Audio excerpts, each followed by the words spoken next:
Exercise 9C का question number 9 देखिए।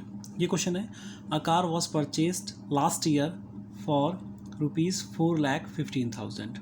Now its value is ₹3,56,900। At what rate is the car depreciating. ये कह रहा है कि एक कार लास्ट ईयर 4,15,000 में खरीदी गई और उसकी वैल्यू जो अब है वो 3,56,900 है।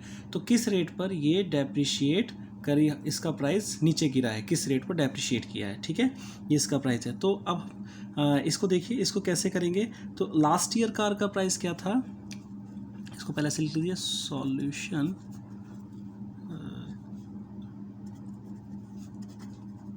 The price of the car last year car का प्राइस क्या था, 4,15,000 लास्ट ईयर कार का प्राइस था। अब नाउ इट्स वैल्यू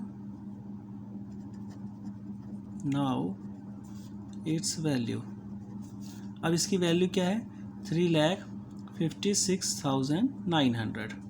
ठीक है, डेप्रिशिएटिंग प्राइस, तो आप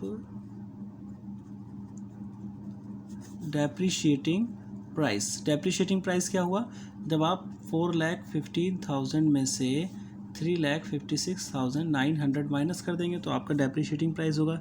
इसको इससे माइनस करेंगे तो 58100, ये आपका डेप्रिशिएटिंग प्राइस हो गया। ठीक है, तो आप परसेंटेज इस पे निकालिए। इस पे परसेंटेज कैसे निकालेंगे, यानी कि जो भी डेप्रिशिएटिंग प्राइस होता है वो आता है अपॉन में ओरिजिनल प्राइस। तो ओरिजिनल प्राइस आपका क्या था, ओरिजिनल प्राइस आपका था 4,15,000 और मल्टीप्लाई बाय 100। ठीक है, इसको आप काट दीजिए, 10 10 10 से 10, ये 10, यहाँ से 10।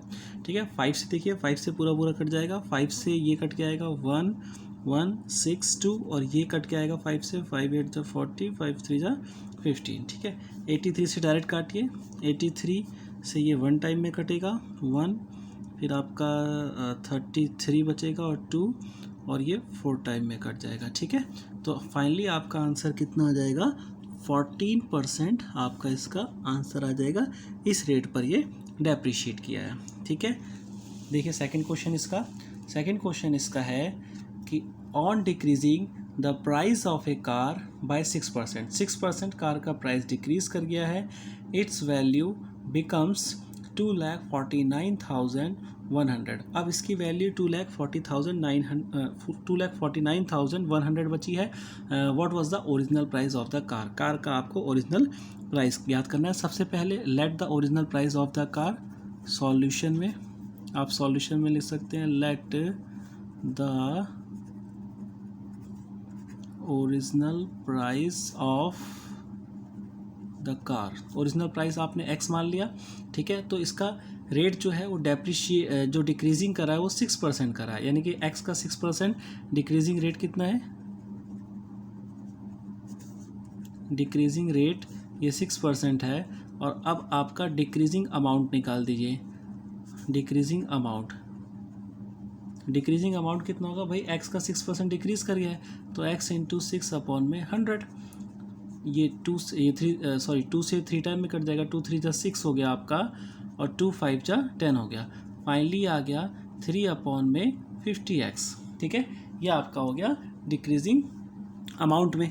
ठीक है, 3 अपॉन में 50x डिक्रीजिंग अमाउंट में आ गया आपका। अब देखिए इसके बाद क्या करेंगे कि इसकी वैल्यू डिक्रीज करने के बाद 2,49,100 बन जाती। ओरिजिनल प्राइस क्या था आपका, x था।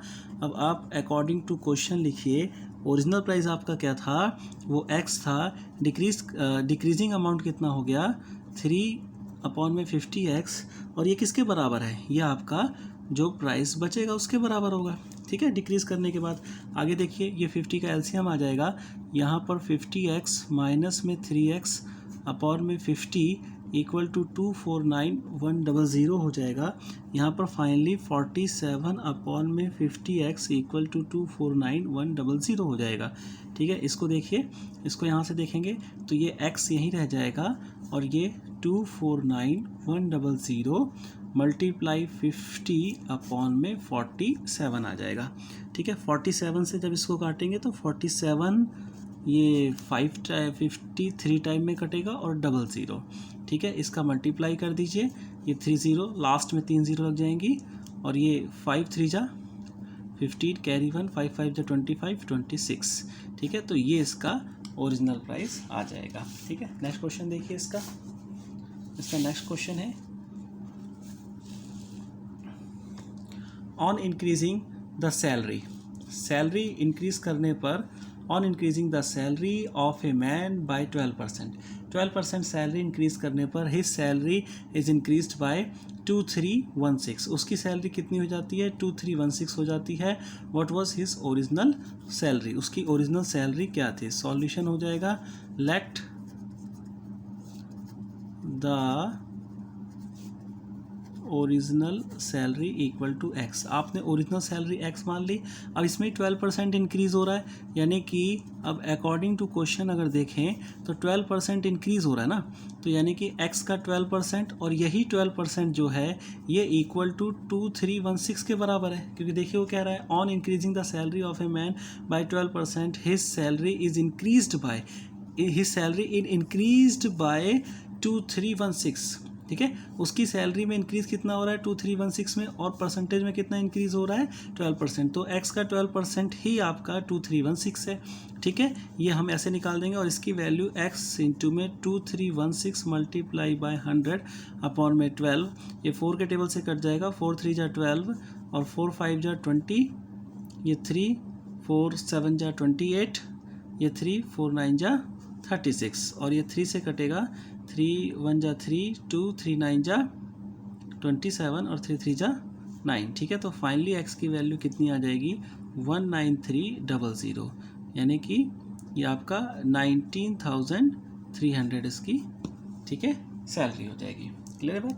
आगे देखिए नेक्स्ट क्वेश्चन है इसका, the salary of Gopal was increased by 10%। Salary Gopal की 10% इंक्रीज होती है, and then the increase salary was decrease by 10%। ठीक है, और फिर इंक्रीज सैलरी डिक्रीज होती है 10%। फाइंड द नेट इंक्रीज और decrease percentage in his original salary. अब उसकी ओरिजिनल सैलरी में कितना नेट इंक्रीज हुआ, कितना नेट डिक्रीज हुआ। आप इस क्वेश्चन में उसकी ओरिजिनल सैलरी 100 मान लीजिए। Late the original salary of Gopal, आपने गोपाल की ओरिजिनल सैलरी कितनी मान ली? 100 रुपये मान ली। ठीक है, आपने गोपाल की ओरिजिनल सैलरी 100 रुपीज़ मान लिया आपने। अब सबसे पहले उसमें क्या हो रहा है? The salary of Gopal was increase by 10%। 10% का इंक्रीज़ हो रहा है, तो इंक्रीज़ कितने का हो रहा है? 10% का इंक्रीज़ हो रहा है। ठीक है, इंक्रीज़ इन रुपीज़ निकाल दीजिए, इंक्रीज़ इन रुपीज़ आप जब निकालेंगे तो 100 का ही 10% इंक्रीज़ हो रहा है, तो यानी कि ये 1010 यानी कि कितना रुपीज़ इंक्रीज़ हुआ? 10 रुपीज़ का इंक्रीज़ हुआ। ठीक है, 10 रुपीज़ का इंक्रीज़ हुआ। अब आफ्टर इंक्रीजिंग सैलरी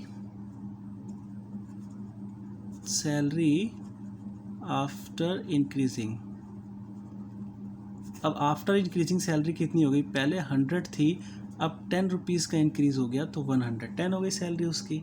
ठीक है, अब देखिए, अब कह रहा है कि then the increased salary was decrease by 10%। अब यही इंक्रीज सैलरी 10% डिक्रीज़ हो गई। ठीक है, तो अब डिक्रीज़ कितनी परसेंट हुई? अब यहाँ से निकाल दीजिए, डिक्रीज़ परसेंटेज कितना है? 10%। ठीक है, अब डिक्रीज़ कितनी होगी? डिक्रीज़ इन अमाउंट में कितना डिक्रीज़ होगा भाई? 110 इंक्रीज सैलरी थी और उसका 10% डिक्रीज़ हो रहा है, तो कितना आ गया? ये आ गया आपका 11 रुपीज़ आ गया। ठीक है, 11 रुपीज़ का डिक्रीज़ हो रहा है अमाउंट में। अब डिक्रीज़ हो रहा है तो इसको माइनस कर दो इसमें से। ठीक है, क्योंकि डिक्रीज़ हो रहा है ना, कि आप तो आफ्टर डिक्रीजिंग सैलरी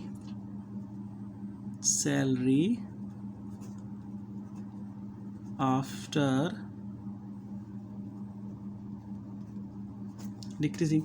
डिक्रीज़ करने के बाद सैलरी कितनी हो गई भाई? 110 थी सैलरी, 11 रुपीज़ डिक्रीज़ हो गया तो कितना बचा?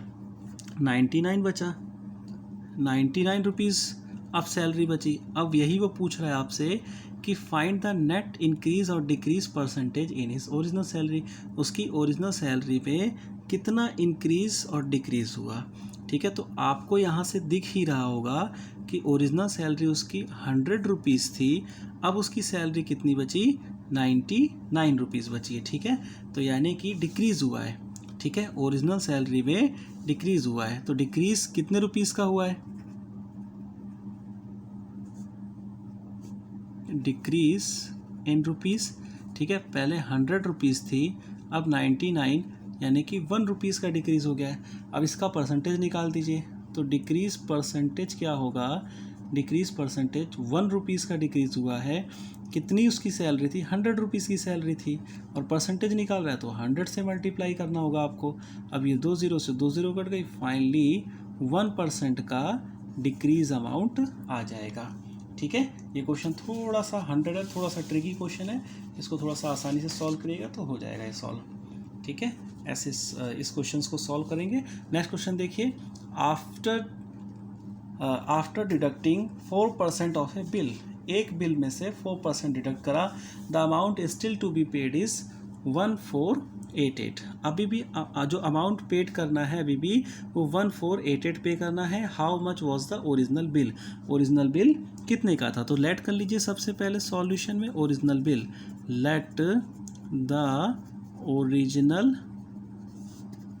बिल इक्वल टू एक्स, आपने एक्स लेट कर लिया, let the original bill equal to x हो गया आपका। अब इसमें देखिए इसके बाद क्या करना है, इसके बाद कितना डिडक्ट हुआ है, डिडक्टिंग परसेंटेज 4% है, तो डिडक्टिंग अमाउंट निकाल दीजिए।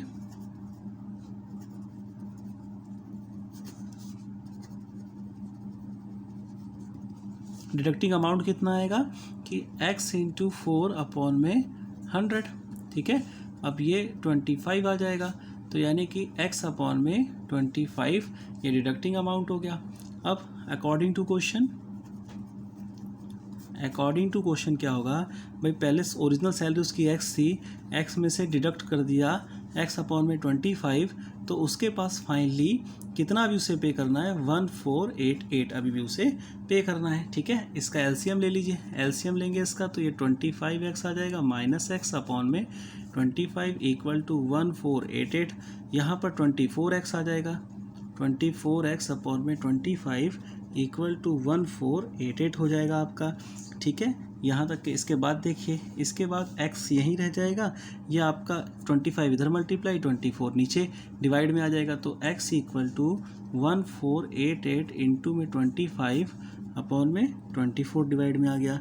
ठीक है, इसको काटिए, ये आपका 4 से कट जाएगा, 4 6 जा 24 और 4 3 जा 12, 4 7 जा 28 और 4 2 जा 8। अब 6 से काटिए, 6 6 जा 36 और 6 2 जा 12। ठीक है, तो 62 आ जाएगा, और यहाँ पर x की वैल्यू 62 का इससे मल्टीप्लाई करेंगे तो 25 2 जा 50, कैरी 5, 25 6 जा 150 और 150 और 5 155, ये आपका अमाउंट हो जाएगा। ठीक है, टोटल ओरिजिनल अमाउंट जो आपको पे करना था। ठीक है, क्लियर हो गई बात, यह वाला क्वेश्चन था आपका ओरिजिनल अमाउंट। अब नेक्स्ट क्वेश्चन देखिए आप, इसी का है, इसी का नेक्स्ट क्वेश्चन है, the weight of a boy was 40 kg, एक लड़के का जो वेट है वो 40 kg है, but it was wrongly measured as 42 wrongly measure कर लिया गया है। फाइंड द एरर परसेंटेज, आपको एरर परसेंटेज फाइंड आउट करना है। इसका सॉल्यूशन देखिए। ठीक है, ओरिजिनल वेट क्या था उसका, ओरिजिनल वेट जो उसका था वो 40 kg था, रॉन्गली मेजर्ड वेट कितना है,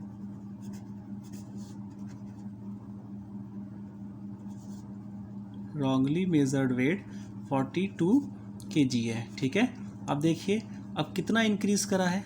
ठीक है, कि एरर जो परसेंटेज हमें निकालनी है, एरर परसेंटेज, तो एरर कितना हुआ है, एरर वेट कितना आया है, एरर वेट जो है अगर हम देखें तो 42 माइनस में 40 यानी कि 2 kg हमारा एरर वेट है, 2 kg हमारा ज़्यादा वेट है। ठीक है, पहले 40 था फिर 42 हो गया, 2 kg हमारा एरर वेट हो गया। अब इसको देखिए, एरर वेट है according to question, error weight है, एरर वेट कितना है 2 kg है। ओरिजिनल वेट क्या था, क्योंकि हम जो परसेंटेज निकालते हैं वो ओरिजिनल वेट पे निकालते हैं, ओरिजिनल वेट 40 था और मल्टीप्लाई बाय 100। ठीक है, 10 से 10, 2 से 2 टाइम में और 2 से ये 5 टाइम में, फाइनली जो एरर परसेंटेज है वो आपका 5% है। ठीक है, ये आपकी 9C एक्सरसाइज पूरी की पूरी आज फिनिश हो गई। ठीक है, नेक्स्ट एक्सरसाइज और नेक्स्ट क्लास में हम 9D करेंगे। Thank you.